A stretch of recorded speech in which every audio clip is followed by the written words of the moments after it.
بسم الله الرحمن الرحیم. قدرمند مسلمانانو،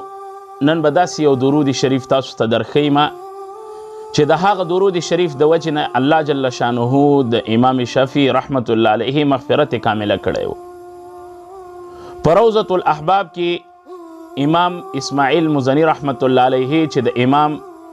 شافعي رحمت الله علیه په شاګردانو کې دی، په خاصو شاګردانو کې دی، هغه لیکلی دي وای چې امام شافعي رحمت الله علیه چې کله وفات شه، ما په خوب کې ولیدل، نو ما ورته ویل چې یا شیخ، ای استاذه، ای شیخه، چې الله تبارک وتعالی تا سره څه معامله وکړله؟ ما ته وخندل او وی ویل وای چې الله جل شانه خو نور اعمالو ته بالکل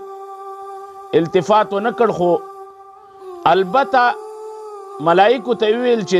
دا بوزه یو ښه په جنتونو کې وګرځوئ او دې ته د جنت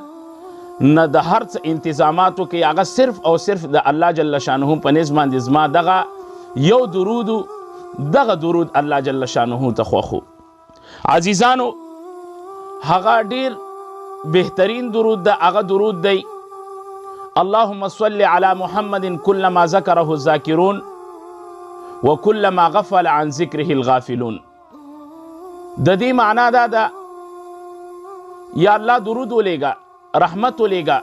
په محمد علیه السلام باندې، کلما ذکره الذاکرون، کله هم چې د محمد علیه السلام ذاکرین ذکر کوونکي خلک ذکر کوي، او دونه پیرې ولیږه چې وکلما غفل عن ذکره الغافلون، او چې څونه غافل دي د نبی علیه السلام د درود د ذکر نه غافلین خلک، نو ډیر خلک غافل هم دي او ډیر خلک ذاکر هم دي، نو د ټولو په عادت سره خدای درود په نبی علیه السلام مبارک باندې ولیږه. نو عزیزانو، دا درود هیله د یاد کوي، ملګرو سره شریک کوي، بلو ته یاد کوي،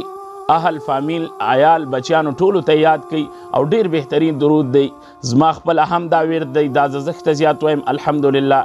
نور درود هم وایم، خدا درود یاد کوي ځکه چې دا ډیر یو جزئی فضیلت راغلی دی په روضة الاحباب کې، او دا د امام شافعي رحمت الله علیه یو شاګرد خاص خوب لیدلی. امام شافعي رحمت الله علیه ټول مغفرت د همدغه درود د وجې نه شوی.